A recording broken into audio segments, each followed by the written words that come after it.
से बोलिए सूर्य देव की जय। भक्तों, आज है जेठ महीने की शुक्ला पक्ष की त्रयोदशी तिथि और दिन है रविवार।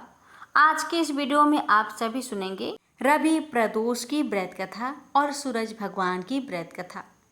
आज की इस कथा को जो भी भक्त श्रद्धा पूर्वक पूरा सुनेगा, उस भक्त की सभी मनोकामना को स्वयं भोलेनाथ और सूर्य नारायण भगवान अवश्य ही पूरी करेंगे। तो आइए भक्तों, प्रेम से बोलिए हर हर महादेव, माता पार्वती की जय, सूरज भगवान की जय, जय श्री गणेश। रवि प्रदोष व्रत की महात्म्य कथा। एक समय सर्व प्राणियों के हितार्थ परम पावन भागीरथी के तट पर ऋषि समाज द्वारा विशाल गोष्ठी का आयोजन किया गया। इस सभा में व्यास जी के परम शिष्य पुराण वेता सूत जी महाराज हरि कीर्तन करते हुए पधारे। सूत जी को आते हुए देखकर सौनकादि 88,000 ऋषि मुनियों ने खड़े होकर दंडवत प्रणाम किया। महाज्ञानी सूत जी ने भक्ति भाव से ऋषियों को हृदय से लगाया तथा आशीर्वाद दिया। विद्वान ऋषिगण और सब शिष्य आसनों पर विराजमान हो गए। सौनकादि ऋषि ने पूछा, हे पूज्यवर महामते, कृपया यह बताने का कष्ट करे कि मंगलप्रद कष्ट निवारण यह व्रत सबसे पहले किसने किया और उसे क्या फल प्राप्त हुआ। श्री सूत जी बोले, आप सभी शिव के परम भक्त हैं। आपकी भक्ति को देखकर मैं व्रती मनुष्य की कथा कहता हूँ, ध्यान से सुने। प्रदोष व्रत कथा के अनुसार एक गांव में अति दीन ब्राह्मण निवास करता था। उसकी साध्वी स्त्री प्रदोष व्रत किया करती थी। उसे एक पुत्र रत्न था। एक समय की बात है, वह पुत्र गंगा स्नान करने के लिए गया। दुर्भाग्यवश मार्ग में चोरों ने उसे घेर लिया और वे कहने लगे कि हम तुम्हें मारेंगे नहीं, तुम अपने पिता के गुप्त धन के बारे में हमें बता दो। बालक दीन भाव से कहने लगा कि बंधुओं, हम अत्यंत दुखी दिन हैं, हमारे पास धन कहाँ है। तब चोरों ने कहा कि तेरे इस पोटली में क्या बंधा है। बालक ने निसंकोच कहा कि मेरी माँ ने मेरे लिए रोटियां दी है। यह सुनकर चोरों ने अपने साथियों से कहा कि साथियों, यह बहुत ही दीन दुखी मनुष्य है, अतः हम किसी और को लूटेंगे। इतना कहकर चोरों ने उस बालक को जाने दिया।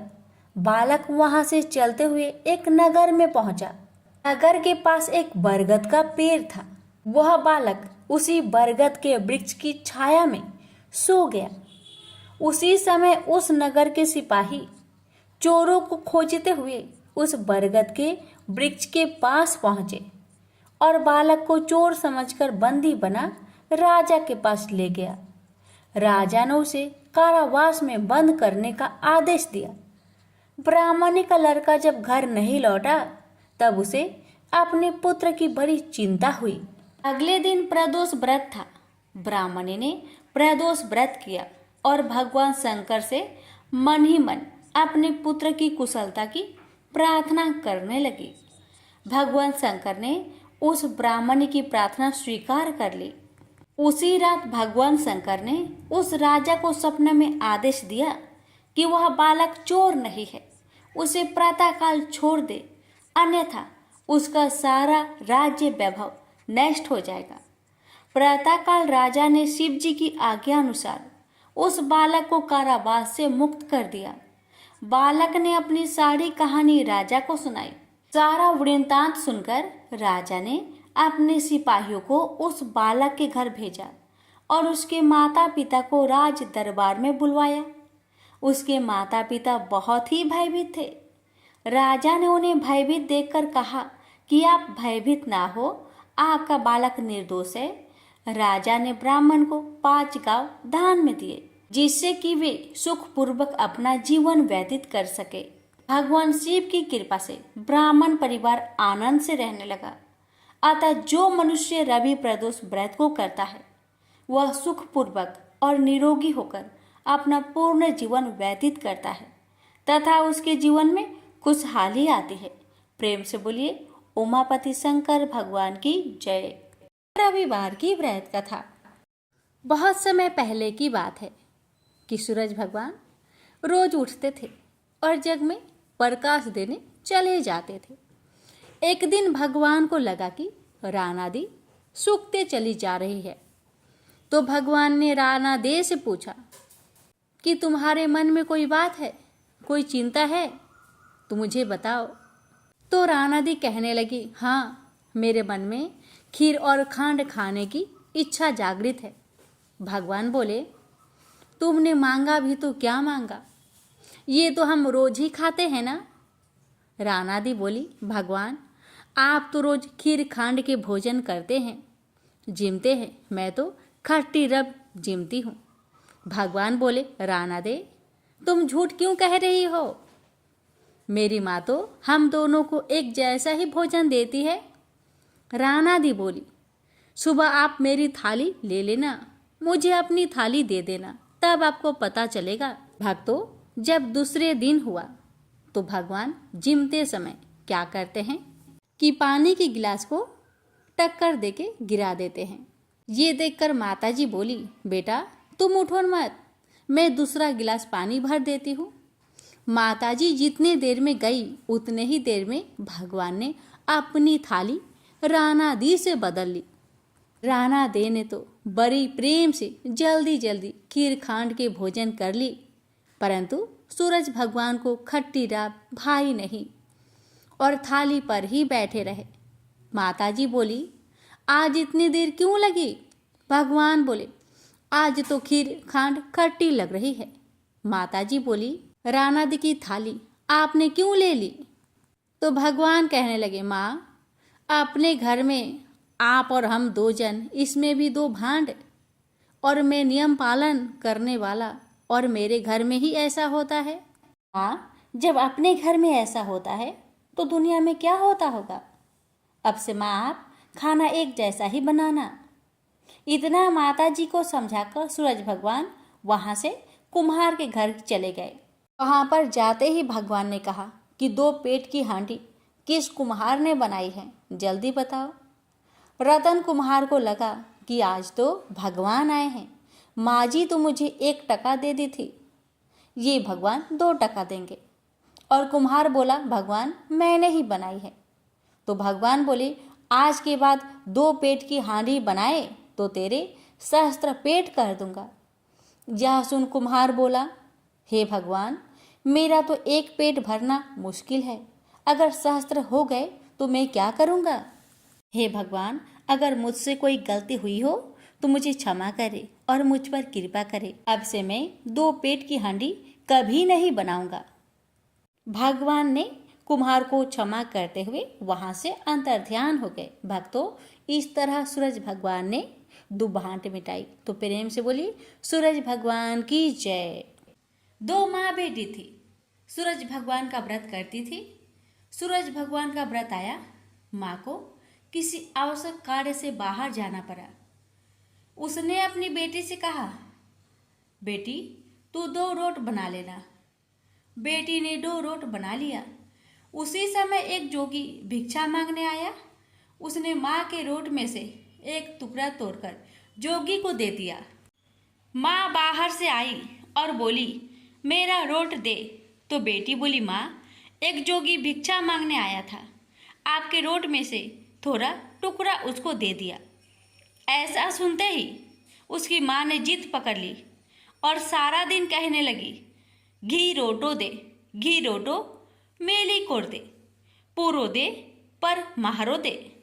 सब ने यही सोचा कि यह पागल हो गई और सब जनों ने मिलकर उसे एक अंधेरी कोठरी में बंद कर दिया। लड़की का एक राजकुमार से विवाह हो गया। उसके पति ने जिद कर ली कि मेरे को अपने ससुराल जाना है। बेटी की मायके में कोई और नहीं था। जब उसने सूरज भगवान से विनती की कि मेरे को 1.25 पहर का मायका दो, जब सूरज भगवान तथास्तु कहकर अंतर्ध्यान हो गए, उसके बाद सूरज भगवान की कृपा से जंगल में महल, बाग बगीचे, माता पिता, भाई बहन, भाभी, भतीजे सब बेटी जमाई के आदर सत्कार करने लगे, अपना प्यार लुटाने लगे। 1.25 पहर का समय बीतने लगा। पर जामाई जी का मन नहीं भरा। बेटी बोली, चलो देर हो रही है। उसको पता था सवा पहर होते ही सब खत्म हो जाएगा। वो अपने पति को लेकर जाने लगी। उसके पति ने अपने एक पाँव की मोचरी वहीं छोड़ दी। आधे रास्ते गया और बोला, मेरी मोचरी वहीं रह गई। उसने बहुत समझाया, आपके क्या कमी है, पर वह नहीं माना। वापस जाकर देखा तो वहाँ जोर से हवा चल रही। जहाँ भोजन बनाया वहाँ राख उड़ रही। पेड़ के नीचे उसकी मोचरी रखी थी। उसके पति ने उसका हाथ पकड़ा और पूछा, ये जादू किया तुमने? तब उसने अपने पति को सारी बात बताई। उसके पियर मायका में कोई नहीं है, उसकी एक बावली माँ है। ये तो सूरज भगवान ने उसको सवा पहर का मायका दिया। उसने और उसके पति ने सूरज भगवान से प्रार्थना की और सूरज भगवान की कृपा से उसकी माँ ठीक हो गई और उसको बहुत सारी धन दौलत देकर विदा किया। हे सूरज भगवान, जैसा लड़की को दिया वैसा सबको देना। कहानी कहते सुनते हुक्कारा भरते सभी के परिवार को देना। प्रेम से बोलिए सूर्य नारायण की जय। प्राचीन काल में एक नगर में एक वृद्धा रहती थी। उसका नियम था कि वह हर रविवार घर आंगन गोबर से लिपकर भोजन तैयार करती और सूर्य देव को भोग लगाकर ही भोजन करती थी। ऐसा व्रत करने से उसका घर अनेक प्रकार से धन्य धान्य से पूर्ण हो गया। श्री हरि की कृपा से घर में किसी प्रकार की विघ्न या दुख नहीं था। सब प्रकार से घर में आनंद रहता था। इस तरह कुछ दिन बीत जाने पर उसकी एक पड़ोसन, जिसकी गौ का गोबर वह वृद्ध लाया करती थी, विचार करने लगी कि यह वृद्ध सर्वदा मेरी गौ का गोबर ले जाती है, इसलिए अपनी गौ को घर के भीतर बांधने लगे। वृद्धा को गोबर न मिलने से रविवार के दिन अपने घर को न लिप सकी, इसलिए उसने न तो भोजन बनाया न भगवान को भोग लगाया तथा स्वयं भी उसने भोजन नहीं किया। इस प्रकार उसने निराहार व्रत किया। रात्रि हो गई और वह भूखी सो गई। रात्रि में भगवान ने उसे स्वप्न दिया और भोजन न बनाने तथा लगाने का कारण पूछा। वृद्धा ने गोबर न मिलने का कारण सुनाया।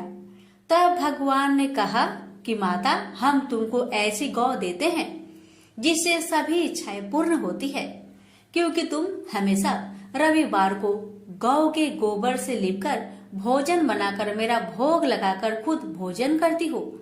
इससे मैं खुश होकर तुमको वरदान देता हूँ। निर्धन को धन और बाज स्त्रियों को पुत्र देकर दुखों को दूर करता हूँ तथा अंत समय में मोक्ष देता हूँ। सपने में ऐसा वरदान देकर भगवान तो अंतर ध्यान हो गए और वृद्धा की आँख खुली तो वह देखती है कि आंगन में एक अति सुंदर गौ और बछड़ा बंधे हुए हैं। वह गाय और बछड़े को देखकर अति प्रसन्न हुई और उसको घर के बाहर बांध दिया और वही खाने को चारा डाल दिया।